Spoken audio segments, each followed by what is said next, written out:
Hello everybody. Today we are going to talk about how you can take your early wheel thrown forms and make them into a large scale sculpture. So both of these are how different artists interpreted that as an idea.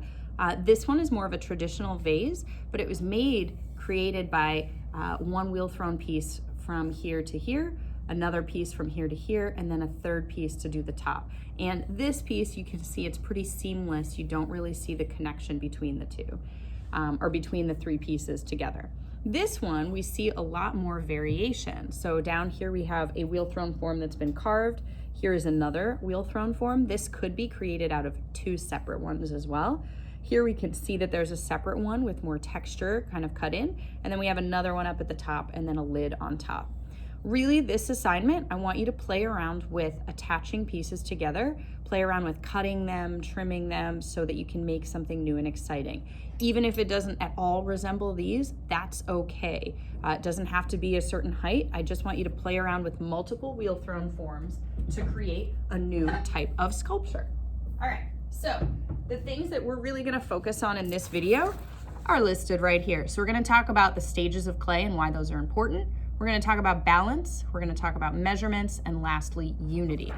So I have a bunch of wheel thrown forms here that I've been working on. So I have kind of a bowl form, I have kind of a just a regular, I don't know, kind of random form, something a little smaller, and then something a little bit more narrow.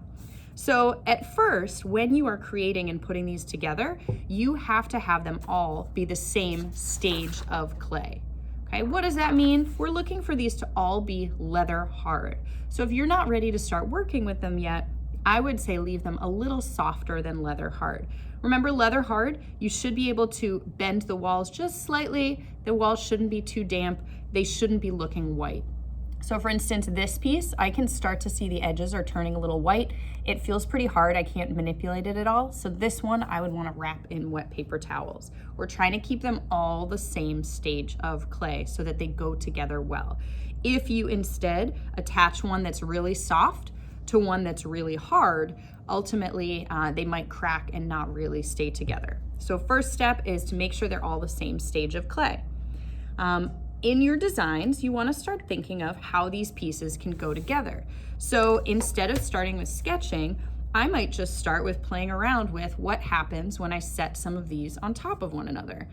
It so happens that I have some that kind of fit together in a really nice, simple way. So I might like what I see in this situation. Maybe I don't. Maybe I wish that I had another piece here. This is a place I could wheel throw. I could also hand build an element to connect them together. But remember, you don't have to do something super traditional. It could be kind of cool to attach a piece off to the side. So maybe instead I focus on creating something that kind of leans to the side, right? Maybe it doesn't have an opening that goes in it. So you might cut some elements like this. I might take my piece and actually slice it in half too, and then attach that to the side. So really it's up to you, and I suggest while you're sketching to kind of play with the pieces to figure out what's gonna work best. The second thing I mentioned on that list is balance. This is huge for you to be thinking about. So if I take and start with a piece that's really small like this, and then I put a lot of pieces off to the side here and attach them together, that will not work long term because it's going to fall. So just keep in mind that gravity, you have to make sure if you have something leaning this way, then you're gonna have something leaning the other way so that it works well together. Measurements, kind of mentioned that. Just if you know that you want pieces to go together in more of a traditional fashion, you might need to do a little bit of measuring. This could be done while you're on the wheel. So while I'm on the wheel, I could kind of check that I already have a piece that's maybe 6 inches across. Then maybe when I'm making my next one, I make sure to make it so that it lines up.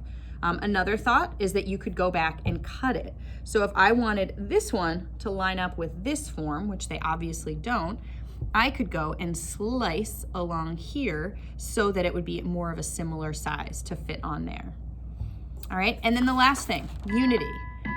This is where I want you to do some sketches. So I know that I have more of a traditional bowl form, right, that I've already trimmed the bottom. I have something that's a lot smaller with this little rounded edge. I have something that's taller, but it's kind of more narrow. And then I have something that's got some wavy edges that kind of looks like this. So by starting to sketch them, then you can start to play around with how they go together.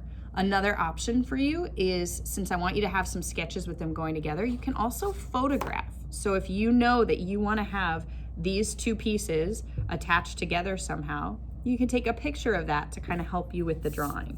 My suggestion is, on that paper where you're sketching, play around with what shapes you see, right? To kind of start seeing them come together. That doesn't mean that it has to be like a perfectly finished sketch.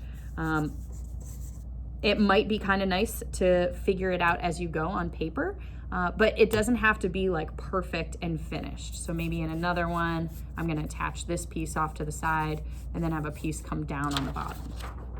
All right, so these are just sketches, just ideas. Hopefully that gave you some things to think about. Remember that you wanna be paying attention to the stages of clay, balance, the measurements, and creating a unified piece in the end. I look forward to seeing what you come up with.